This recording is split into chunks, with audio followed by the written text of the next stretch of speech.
Para falar mais sobre esse e também outros impactos da disputa comercial, eu converso agora com a Bruna Alemann, Head Internacional da Nomos. Tudo bem, Bruna? Mais uma vez, muito bem-vinda. Obrigada por conversar com a gente. Imagina, é uma honra estar aqui falando, na verdade, de uma pauta tão importante, né? Desde segunda-feira aí, movimentando um pouco do mercado. Exatamente. Queria entender um pouco da sua percepção diante dessa movimentação feita por Donald Trump, anunciada durante a campanha eleitoral, anunciada durante o período de transição do governo de Donald Trump e agora confirmada. Deu espaço para trás com relação a montadoras, ainda assim um adiamento por causa dessa reclamação. Como é que você enxerga então esse movimento com relação a essas tarifas de Donald Trump?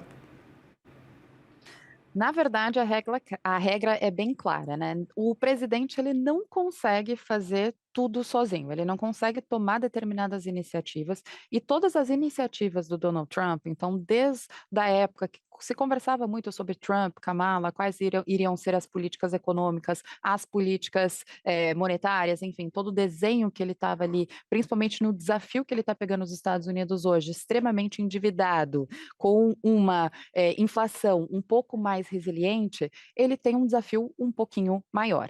Então, qual que é o principal ponto em relação a isso? Ele não consegue fazer da forma que ele quer, ele não consegue transformar os Estados Unidos extremamente protecionista se ele não tiver políticas públicas paralelas para incentivar a indústria nacional a ponto de que ela não precise de acordos comerciais tão importantes que estão sendo quebrados para os Estados Unidos. Nisso, a China também está ganhando cada vez mais espaço, porque sim, ela consegue suprir, ela está ganhando o mercado, ela consegue suprir o mercado internacional, principalmente para a sua mão de obra mais barata. Então, o que eu acho que o Trump, quando ele pega, ele dá aquele passo um pouco maior que a perna, se assim a gente pode dizer, e ele acaba voltando atrás, é porque ele entende que economicamente, para aqueles pontos que ele prometeu ali desde o mandato dele, que é reduzir a inflação, fazer o poder de compra, né, do dólar americano valer cada vez mais, porque isso ainda tudo é feito do pós-pandemia, do endividamento dos Estados Unidos, desde aquele cheque que ele mandava para casa, a inflação uma hora chegou, ela está sendo resiliente, porém a economia americana ainda está crescente. E tem um terceiro ponto: como que ele vai incentivar a indústria interna, sendo que determinados países, como a China e países emergentes, eles conseguem produzir a um custo muito mais barato do que nos Estados Unidos. Lembrando bem que o americano, ele muitas vezes, ele não se coloca naquela situação de receber o mesmo salário, vamos dizer, do chão de fábrica, que um imigrante dentro dos Estados Unidos. Então, eu acho que ele está enxergando que dentro das 50 políticas públicas que ele quer fazer, não vai funcionar dessa forma para ele chegar ali na frente com um bem comum que ele quer, que foi o que ele prometeu, que é reduzir a inflação, aumentar o poder de compra do dólar, que o americano perdeu bastante, incentivar a economia sem com que isso tenha determinados prejuízos. Então, eu acho que, principalmente nessa questão de tarifa, é aquele passo para frente e para trás, por quê?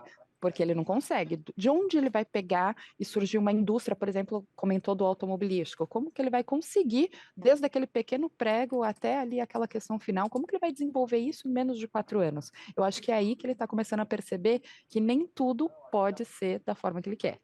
Pois é, e é interessante porque não é nenhuma novidade. A gente está acompanhando o mercado falando que, olha, vai aumentar os preços, é uma política inflacionária, tem muita coisa ruim aí nesse movimento.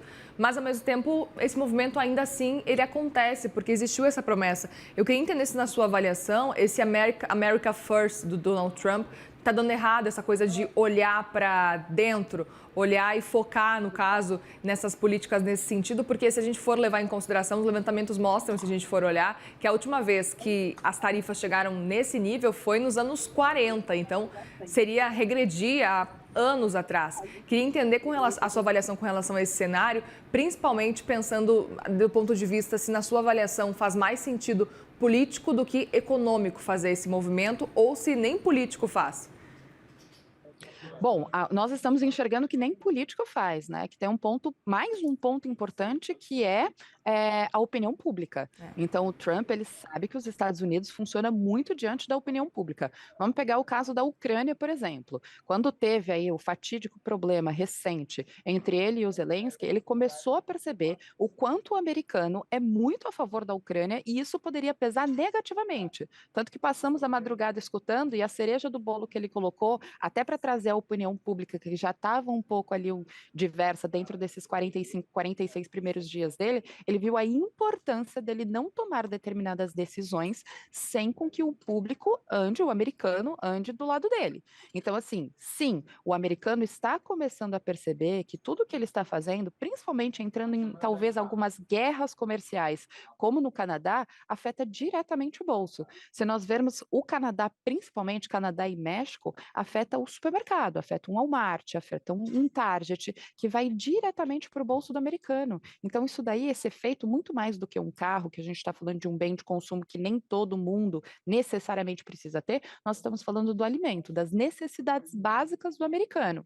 Então, ele tem que tomar muito cuidado que a política que fez ele vencer, dentro desses primeiros 100 dias, que são os dias mais importantes de um governo americano, que vão desenhar, geralmente, né, o que a gente fala, vão desenhar, vão modular o que vai ser ali para frente, ele precisa enxergar se ele não vai perder a opinião pública. Ele estava muito forte, agora eu já vejo o público americano olhando ele com uma determinada, não uma resistência, mas assim, vamos ver até onde isso vai e até onde você vai conseguir me mostrar resultados. Se ele não conseguir comprovar esses resultados e os dados de inflação e os dados da economia americana não estão desenhando, não estão na linha de todas essas políticas econômicas, essas políticas monetárias que ele estava prometendo, aí sim ele pode começar a cair, a opinião pública vai valer bastante, e mesmo ele tendo a maioria dentro do Congresso, isso pode dificultar bastante as próximas medidas que ele queira tomar. Pois é, eu aproveito para te perguntar, porque inicialmente a grande percepção do mercado era de que com as tarifas o dólar se valorizaria.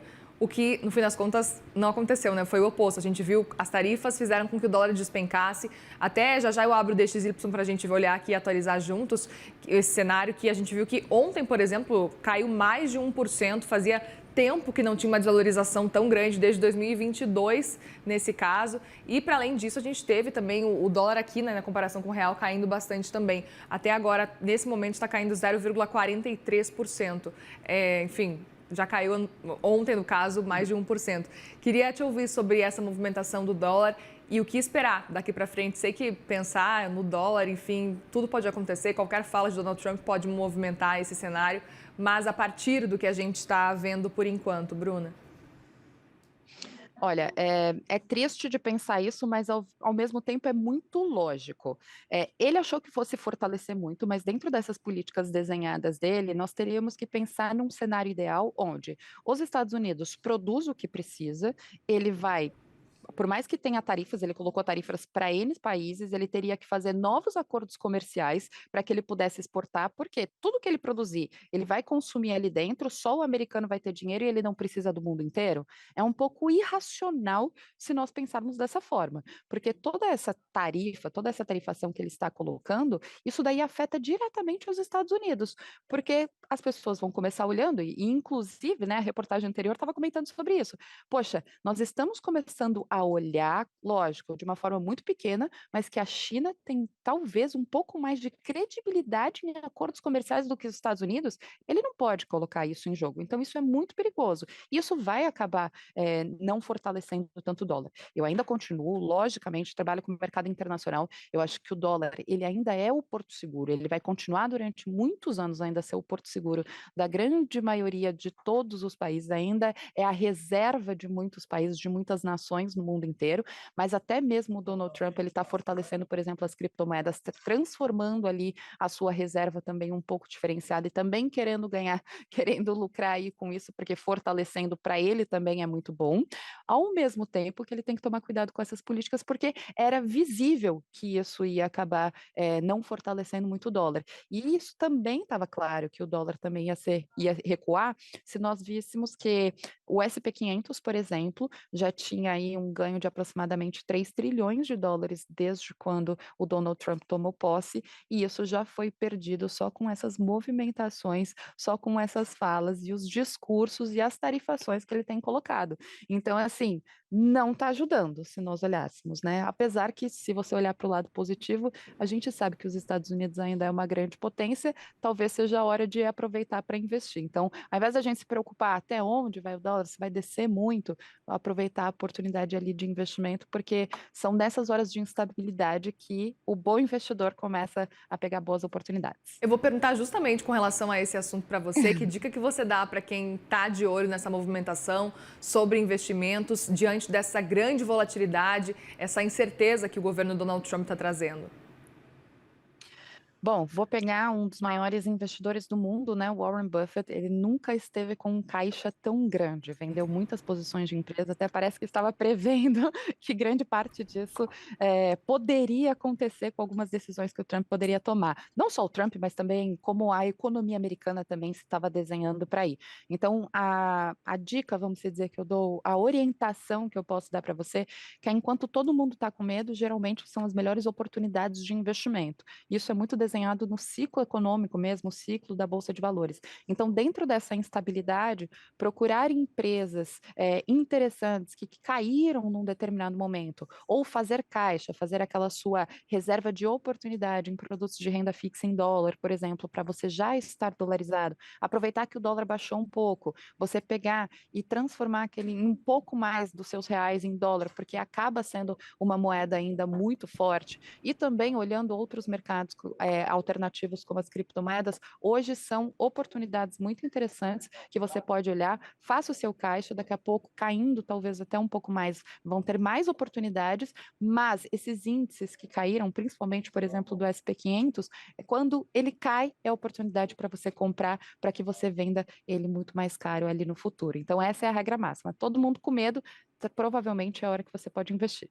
Perfeito. E eu aproveito para te perguntar também se a gente já pode falar que estamos aí efetivamente numa guerra comercial global, porque a expectativa aí para o dia 2 de abril especificamente, inclusive pode sobrar para a União Europeia, como Donald Trump tem citado também. A gente pode realmente chegar nesse ponto ou nem tanto, ou não estamos ainda lá?